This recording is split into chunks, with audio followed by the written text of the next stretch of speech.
सभी साथियों को नमस्कार। आरबीएससी क्लास 9th की बुक चल रही है हमारी संचार एवं सूचना प्रौद्योगिकी। चैप्टर नंबर 3 से 7 तक हम कंप्लीट कर चुके हैं। चैप्टर नंबर 1 और 2 हमारा शेष बचा था। आज के सेशन में पार्ट नंबर 1 लिया हमने, जिससे कुल 50 प्रश्न कवर करेंगे। तो चलिए शुरू करते हैं आज का सेशन। प्रश्न संख्या पहला है, कंप्यूटर की उत्पत्ति अंग्रेजी भाषा के किस शब्द से हुई है? कंप्यूट, कंपाइट, कंपीटी या इनमें से कोई नहीं। कंप्यूटर जो शब्द है इसकी उत्पत्ति अंग्रेजी भाषा के किस शब्द से हुई है? ऑप्शन ए होगा कंप्यूट से। नेक्स्ट है, कंप्यूटर की किसी विशिष्ट भाषा में लिखे गए निर्देशों के समूह को क्या कहते हैं? इनपुट, डाटा, प्रोग्राम या एनालॉग? ऑप्शन सी सही है, प्रोग्राम। नेक्स्ट है, अनुप्रयोग के आधार पर कंप्यूटर का इनमें से कौन सा प्रकार नहीं है? अनुप्रयोग के आधार पर कंप्यूटर का प्रकार इनमें से कौन सा नहीं है? Analog computer, digital computer, hybrid computer या डेस्कटॉप कंप्यूटर? ऑप्शन डी होगा डेस्कटॉप कंप्यूटर। अनुप्रयोग के आधार पर कंप्यूटर का 3 प्रकार में वर्गीकरण किया गया है। नंबर 1 एनालॉग, डिजिटल और हाइब्रिड कंप्यूटर। आगे देखिए, स्पेडोमीटर, स्पेडोमीटर घड़ियाँ, विद्युत मीटर, थर्मामीटर, वोल्टेज मीटर आदि किसके उदाहरण हैं? Analog computer, digital computer, hybrid computer या इनमें से कोई नहीं? ऑप्शन ए होगा एनालॉग कंप्यूटर। नेक्स्ट है, निम्नलिखित में से असत्य विकल्प का चयन कीजिए। ऑप्शन ए है, एनालॉग कंप्यूटर अंकों पर कार्य न करते हुए भौतिक रूप से उपलब्ध डाटा पर सीधे कार्य करते हैं। ऑप्शन बी है, डिजिटल कंप्यूटर अंकों पर कार्य करते हैं। ऑप्शन सी, हाइब्रिड कंप्यूटर का उपयोग चिकित्सा के क्षेत्र में खूब हो रहा है। और ऑप्शन फोर्थ है, एनालॉग कंप्यूटर में सभी डाटा व निर्देश एक साथ इनपुट किए जाते हैं। तो असत्य विकल्प का हमें चयन करना है। तो ऑप्शन नंबर फोर्थ असत्य है यहाँ पे। एनालॉग कंप्यूटर में सभी डाटा व निर्देश एक साथ इनपुट किए जाते हैं, ये डिजिटल कंप्यूटर होगा। एनालॉग कंप्यूटर में नहीं, डिजिटल कंप्यूटर में सभी डाटा व निर्देश एक साथ इनपुट किए जाते हैं। आगे देखिए, आकार के आधार पर कंप्यूटर को कितने प्रकारों में वर्गीकृत किया गया है? 2, 3, 4 या 5? ऑप्शन सी है 4। आकार के आधार पर कंप्यूटर को 4 प्रकार में वर्गीकृत किया गया। कौन सा? Number 1 micro computer, mini computer, mainframe computer और सुपर कंप्यूटर। ये 4 प्रकार है। अगला क्वेश्चन, छोटे कार्यालयों, विद्यालयों, घरों में सामान्यतः किस प्रकार के कंप्यूटर काम में लिए जाते हैं? Micro computer, mini computer, mainframe computer या सुपर कंप्यूटर? ए होगा माइक्रो कंप्यूटर। माइक्रो कंप्यूटर को पर्सनल कंप्यूटर यानी पीसी भी कहते हैं। Desktop computer, laptop computer, palmtop computer, notebook computer और टैबलेट कंप्यूटर आदि इसके उदाहरण है किसके? माइक्रो कंप्यूटर के। अगला सवाल, सामान्यतः किस प्रकार के कंप्यूटर का उपयोग बड़े कार्यालयों, बैंक आदि में किया जाता है? किस प्रकार के कंप्यूटर का उपयोग बड़े कार्यालयों, बैंक आदि में किया जाता है? मिनी कंप्यूटर का। नेक्स्ट है, IBM 4300, IBM 4381, VAX 8882 आदि किस प्रकार के कंप्यूटर के उदाहरण है? Micro computer, mini computer, mainframe computer या super computer? Option C, mainframe computer. Next अगला क्वेश्चन, किस प्रकार के कंप्यूटर का उपयोग प्राय रेलवे, आरक्षण बीमा कंपनियों, अनुसंधान संस्थानों व बड़े व्यावसायिक संगठनों में किया जाता है? Micro computer, mini computer, mainframe computer या इनमें से कोई नहीं? Option C, mainframe computer. Super computer का उपयोग भी वैज्ञानिक अनुसंधान संगठनों, मौसम की भविष्यवाणी, अंतरिक्ष अनुसंधान एवं प्रयोगशालाओं तथा रक्षा संगठनों आदि में किया जाता है। सुपर कंप्यूटर का उपयोग भी इन चीज़ों में होता है। नेक्स्ट है, परम, CRAY, NEC, CDC आदि किस प्रकार के कंप्यूटर के उदाहरण है? Micro computer, mini computer, mainframe computer, super computer. Option number D सही है, सुपर कंप्यूटर। ये सभी सुपर कंप्यूटर के उदाहरण है। नेक्स्ट है, निम्न में से कौन सा एक पूर्णतः भारतीय कंप्यूटर है? परम, CRAY, NEC, CDC। Option A सही है, परम। परम एक पूर्णतः भारतीय कंप्यूटर है। नेक्स्ट है, निम्नलिखित में से असत्य विकल्प कौन सा है? ATM, automatic teller machine, DTP, desktop publishing, CAD, computer aided designing और CBT, computer based training. Computer based training, कौन सा विकल्प यहाँ पे असत्य है ये बताना है। तो ऑप्शन फोर्थ होगा CBT, कंप्यूटर बेस्ड ट्रेनिंग। यहाँ पे कंप्यूटर बेस्ड ट्रेनिंग नहीं होगा, टीचिंग होगा, कंप्यूटर बेस्ड टीचिंग। नेक्स्ट है, कंप्यूटर की विशेषता है सहज क्षमता, स्वचालन, संग्रह क्षमता, व्यापक उपयोगिता या उपयुक्त सभी। फोर्थ सही है, उपयुक्त सभी। नेक्स्ट है, निम्नलिखित में से असत्य विकल्प का चयन कीजिए। ऑप्शन ए है, कंप्यूटर में बहुत ही तीव्र गति से कार्य करता है। कंप्यूटर बहुत ही तीव्र गति से कार्य करता है। ऑप्शन बी, कंप्यूटर से प्राप्त परिणाम हमेशा शुद्ध होते हैं। ऑप्शन सी, कंप्यूटर में सोचने व समझने की क्षमता होती है। और ऑप्शन डी, कंप्यूटर में भी मानव मस्तिष्क की तरह स्मरण शक्ति होती है। असत्य विकल्प का चयन करना है। ऑप्शन डी सही होगा, कंप्यूटर में भी मानव मस्तिष्क की तरह स्मरण शक्ति होती है। ये ऑप्शन गलत है। नेक्स्ट आगे देखिए, ENIAC और EDVAC किस पीढ़ी के प्रमुख कंप्यूटर है? ENIAC और EDVAC किस पीढ़ी के प्रमुख कंप्यूटर थे? प्रथम पीढ़ी, द्वितीय पीढ़ी, तृतीय पीढ़ी या चतुर्थ पीढ़ी? प्रथम पीढ़ी के। नेक्स्ट है, 1947 में बेल लेबोरेटरीज द्वारा किसका आविष्कार किया गया? 1947 में बेल लेबोरेटरीज द्वारा किसका आविष्कार किया गया? ट्रांजिस्टर, टेलीविजन, टेलीफोन या कंप्यूटर? ट्रांजिस्टर का।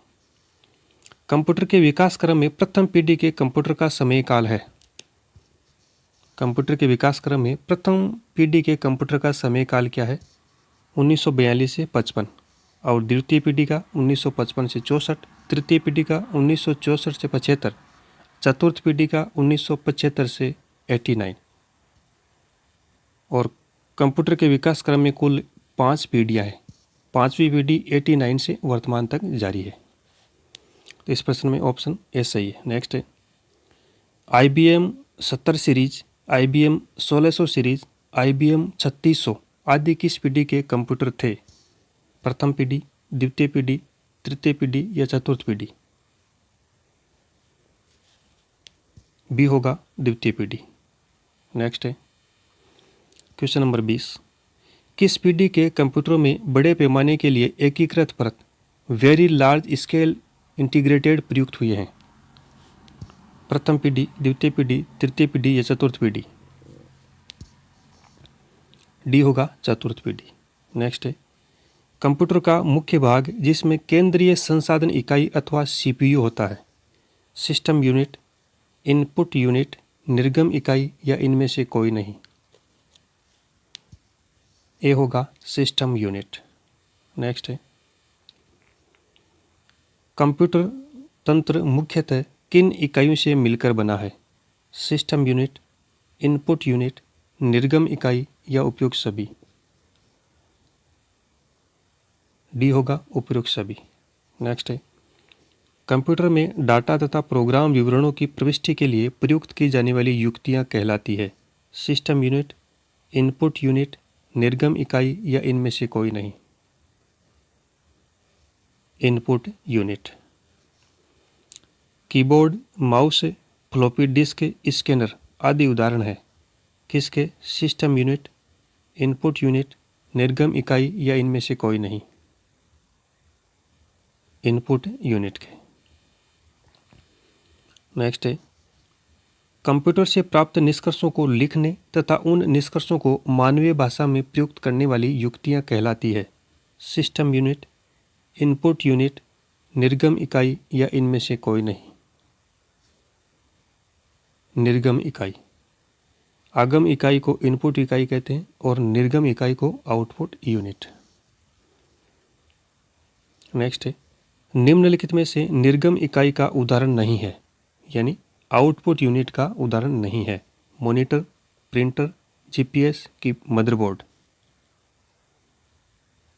डी होगा मदरबोर्ड। नेक्स्ट है, सीपीयू के 3 भाग कौन कौन से हैं? नियंत्रण इकाई, कंट्रोल यूनिट, संग्रहण इकाई, मेमोरी या स्टोरेज यूनिट, अंकगणितीय व तार्किक इकाई एएलयू या उपरोक्त सभी। तो ऑप्शन डी होगा उपरोक्त सभी, यानी तीनों ही सीपीयू के भाग है। नेक्स्ट आगे देखिए, कंप्यूटर में कंट्रोल यूनिट के प्रमुख कार्य क्या है? कंप्यूटर में कंट्रोल यूनिट के प्रमुख कार्य क्या है? नंबर 1, यह कंप्यूटर की समस्त आंतरिक क्रियाओं का संचालन करती है। यह इनपुट आउटपुट क्रियाओं को नियंत्रित करती है। यह मेमोरी से प्रोग्राम पढ़ती है और उनकी व्याख्या करती है। ऑप्शन 4 है उपरोक्त सभी। तो ऑप्शन डी होगा उपरोक्त सभी। नेक्स्ट है, कंप्यूटर में लॉजिकल ऑपरेशंस का कार्य कौन सी युक्ति करती है? कंप्यूटर में लॉजिकल ऑपरेशंस का कार्य कौन सी युक्ति करती है? नियंत्रण इकाई यानी कंट्रोल यूनिट, संग्रहण इकाई, मेमोरी स्टोरेज यूनिट, अंकगणितीय एवं तार्किक इकाई यानी एएलयू या उपरोक्त सभी। ऑप्शन नंबर सी होगा अंकगणितीय व तार्किक इकाई एएलयू। मेमोरी को मुख्य रूप से कितने भागों में विभाजित किया जा सकता है? 2, 3, 4 या 5? 2 भागों में। मेमोरी को 2 भागों में विभाजित किया जा सकता है। कौन कौन से? एक तो मुख्य मेमोरी यानी मेन मेमोरी, इसके 2 भाग है। फिर मेन मेमोरी के फिर 2 भाग है, रैम और रोम। रैम अर्थात रैंडम एक्सेस मेमोरी, जिसको अस्थायी मेमोरी कहा जाता है, और रोम अर्थात रीड ओनली मेमोरी, जिसको स्थायी मेमोरी कहा जाता है। और दूसरा भाग है बाह्य मेमोरी। तो कंप्यूटर के मुख्य भाग 2 हो गए, मुख्य मेमोरी और बाह्य मेमोरी, यानी मेन मेमोरी और एक्सटर्नल मेमोरी। नेक्स्ट है, प्रोम, ईप्रोम और ईईप्रोम किसके भाग है? रैम, रोम, बाह्य मेमोरी या एएलयू? बी होगा रोम। ये तीनों रोम के भाग हैं। यानी रोम 3 प्रकार की होती है, प्रोम, ईप्रोम और ईईप्रोम। प्रोम का अर्थ programmable read only memory, EPROM अर्थात erasable programmable read only memory, और ईईप्रोम अर्थात electrically erasable programmable read only memory. तो ये फुल फॉर्म इनका ध्यान रखिएगा। आगे चलते हैं।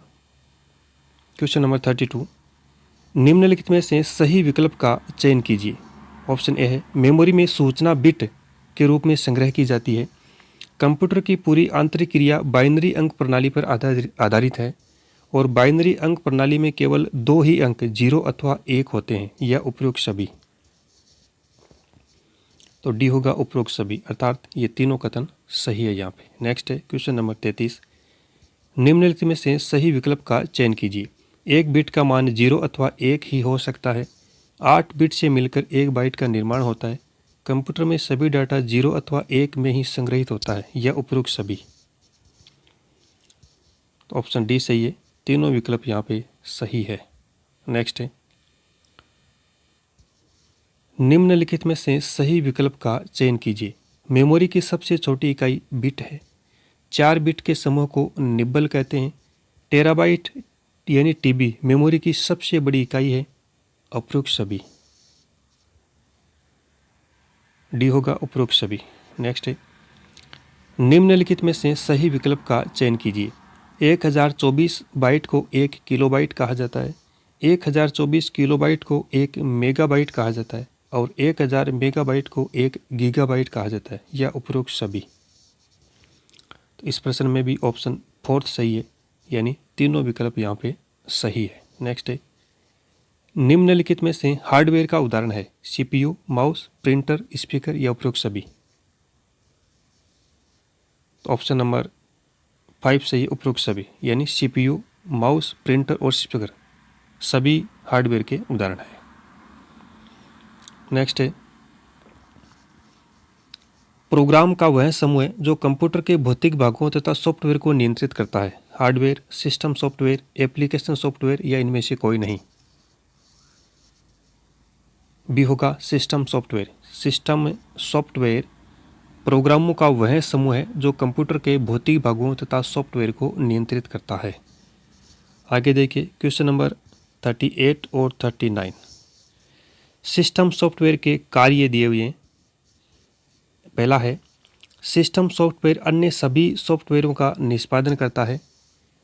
दूसरा है, यह उपयोगकर्ता तथा कंप्यूटर हार्डवेयर के मध्य संबंध स्थापित करता है।